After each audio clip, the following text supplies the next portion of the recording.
Hello everyone, welcome back to my YouTube channel. So Tezpur University has released a very important notification regarding their postgraduate admission and also for B.Ed admission. So আজিৰ ভিডিঅ'ত আমি সেই নোটিফিকেশনটো চাম যে কি কৈছে সেই ইম্পৰ্টেণ্ট নোটিফিকেশনটোত আৰু যিসকলে পোষ্ট গ্ৰেজুৱেট কোৰ্ছৰ কাৰণে অৰ্থাৎ MA, MSc and other post graduate courses and also B.Edৰ কাৰণে যিসকলে এপ্লাই কৰিছে সেইসকলে প্লিজ এই ভিডিওটো কমপ্লিটলি চোৱা তোমালোকৰ কাৰণে বহুত এটা ইম্পৰ্টেণ্ট আপডেট হয় ওকে সো আমি যদি নিউজ এণ্ড নোটিফিকেশ্যন সেকশনলৈ যাওঁ তেজপুৰ ইউনিভাৰ্চিটিৰ ইয়াত দেন আমি দেখিম যে এডেন্ডাম কাম ক্লেৰিফিকেশ্যন সো তাত যদি আমি ক্লিক কৰোঁ এটা নোটিফিকেশ্যন ওলাব আৰু এইটোৱে তোমালোকৰ কাৰণে সেই ইম্পৰ্টেণ্ট নোটিফিকেশ্যনটো আমি চাম এতিয়া কি কৈছে ইয়াত okay So this notification is from the Office of the Controller of Examination, Tezpur University. In reference to the Admission Policy 2021 of the university, it is clarified that in case of results of the pre-final semester is not declared by the university, okay, in an institution where the candidate is pursuing his/her studies and final semester examination is not yet conducted, the candidate still can apply for admission. Okay, so আগতে কৈছিলে যে last যি admission policy আছিলে যেতিয়া তেওঁলোকে admission start কৰিছিলে তেতিয়া কৈছিলে যে up to pre final semester তোমালোকৰ মাৰ্ক লাগিব অৰ্থাৎ যদি তুমি যদি এমএৰ কাৰণে এপ্লাই কৰিছা তুমি বিএ আপ টু 5th সেমিষ্টাৰলৈকে তোমাৰ মাৰ্কছ লাগিব আৰু তুমি এমএসচিৰ কাৰণে এপ্লাই কৰিছা দেন তোমাৰ BA 5th সেমৰ BSc 5th সেমৰ কাৰণে লাগিব এণ্ড বিএডৰ কাৰণেও তোমাৰ আণ্ডাৰ গ্ৰেজুৱেট কোৰ্ছৰ আপ টু 5th সেমিষ্টাৰৰ কাৰণে মাৰ্ক লাগিব কিন্তু এতিয়া কৈছে যে যদি প্ৰি ফাইনেল সেমিষ্টাৰৰ মাৰ্ক নাই অৰ্থাৎ 5th সেমিষ্টাৰৰ যদি মাৰ্ক নাই তেতিয়াও এপ্লাই কৰিব পাৰিব বুলি কৈছে however the candidate will have to submit the marksheet grade card at least first to 4th semester of BA BSc BCom programs of if the candidate is applying for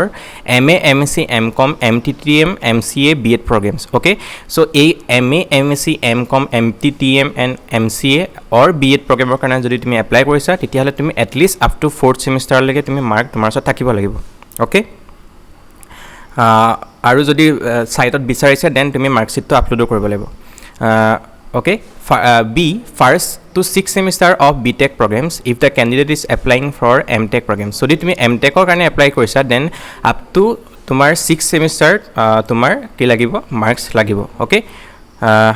or first and second semester in case of MSc if the candidate is applying for MTech in Information Technology,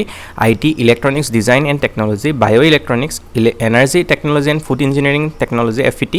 okay aru up to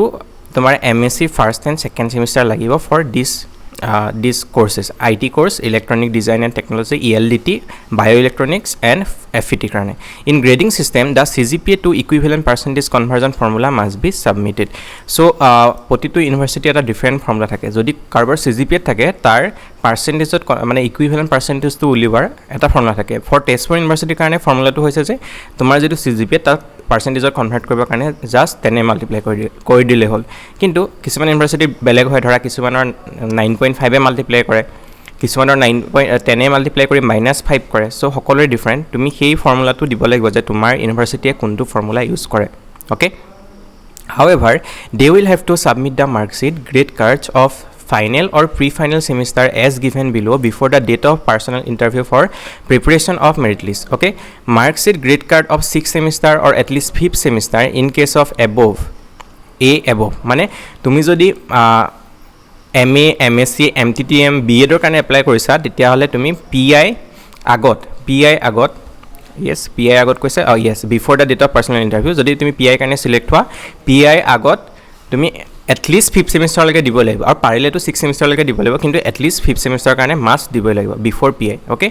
mark sheet grade card of 8th semester or at least 7th semester for BTech programs in case of above যদি তুমি MTech ৰ কাৰণে apply কৰিছা তেতিয়া হলে তুমি up to 8 মানে maximum 8 obviously and up to at least 7th semester তুমি তাত সাবমিট কৰিব লাগিব okay similarly MCA student can apply for MTech in CSC IT with the mark sheet grade cards of 1st to 4th semester but they will have to submit the mark sheet or grade cards at least up to 5th semester prior to date of PI so basically eto কথাই কৈছে যে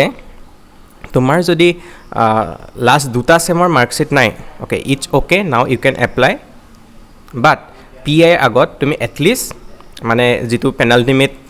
pre-final semester tar mark sheet to tumi produce korba lagbo before PI okay further for those students who have completed the programs The mark CGPA of pre-final semester or final semester, whichever is the higher, will be considered for preparation of merit list. Okay, so এনেকুৱা student আছে যে যিবিলাকৰ already 6 ছেমৰ হৈ গৈছে আৰু তেওঁলোকৰ ওচৰত 6 ছেমৰ marksheet আছে চ' তেওঁলোকৰ কাৰণে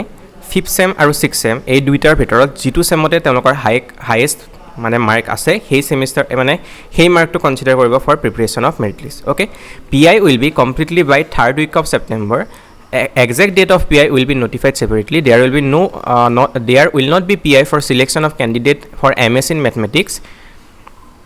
Mark sheet grade card of MS in mathematics must be submitted by 10th of September 2021. So college PI khini ketia start hobo by 3rd week of September hobo kintu MSc mathematics or karone kono PI nohoy gotike MSc mathematics or mark sheet aru grade card কি কৰিব লাগিব 10 সেপ্টেম্বৰ আগত তুমি submit কৰিব লাগিব candidates failing to submit the mark sheet grade card of final or pre-final semester before the date of PI will not be considered for preparation of merit list. Students having backlog courses till the submission of application form are not eligible to apply. So কৈছে যে এতিয়ালৈকে তোমাৰ backlog থাকিব নোৱাৰিব টিল দা submission of application অৰ্থাৎ 21 August last date so 21 আগষ্টলৈকে তোমাৰ যদি ব্যাকলগ থাকে তেতিয়া তুমি এপ্লাই কৰিব নোৱাৰা সেকেন্ড কথা যে পিআই আগত তুমি যদি এট লিষ্ট তোমাৰ প্ৰি ফাইনাল সেমিষ্টাৰ অৰ্থাৎ যদি for MSc and MA and BEd up to যদি তুমি 5th সেমিষ্টাৰলৈকে সাবমিট কৰিব নোৱাৰা মিনিমাম 5th সেমিষ্টাৰলৈকে যদি সাবমিট কৰিব নোৱাৰা তেতিয়া তোমাৰ মেৰিট লিষ্টত তোমাৰ নাম কনসিডাৰ নকৰে okay তেতিয়ালৈকে আহি যাব সিওৰ online PI of the shortlisted candidate will be conducted for admission into PhD MTech MA MSc MCom MCA MTTM LLB BEd programs there shall be no PI in case of MSc in mathematics so কলে যায় MSc mathematics ৰ কাৰণে PI নহয় আৰু বাকি এইগিটা কোৰ্সৰ কাৰণে PI হ'ব okay তোমালোকৰ এই ডাউটটো ক্লিয়াৰ হ'ল আৰু তোমালোকে হয়তো বহুতৰ প্ৰবলেম হৈছিল এটোৰ ওপৰত কাৰণ ডিব্ৰুগড় ইউনিভাৰ্সিটি আৰু গুৱাহাটী ইউনিভাৰ্সিটি ষ্টুডেণ্ট সকলে 5th সেমৰ ৰিজাল্ট পোৱা নাছিলে অলদো ডিব্ৰুগড় ইউনিভাৰ্সিটিৰ আজি ওলাব মোষ্ট প্ৰবেবলি আজি ৰিজাল্ট ওলাব সো তেওঁলোকে কেদিমানৰ ভিতৰত পাই যাব 21 তাৰিখৰ আগতে পাই যাব মাৰ্কশিট মোষ্ট প্ৰবেবলি গতিকে মইতো এটো সাজেষ্ট কৰিম যে তোমালোকে আপ টু 19-20 তাৰিখলৈকে ৰুৱা টিল দেন যদি মাৰ্কশিট আহে তেতিয়াতো বহুত ভাল কথা তেতিয়া এতিয়া আপলোড কৰি দিবা যদি তেতিয়ালৈকে মাৰ্কশিট নাহে কাৰণ ডিব্ৰুগড় ইউনিভাৰ্সিটিৰ ভুৰেটো আপলোড কৰিব পাৰিব আপ টু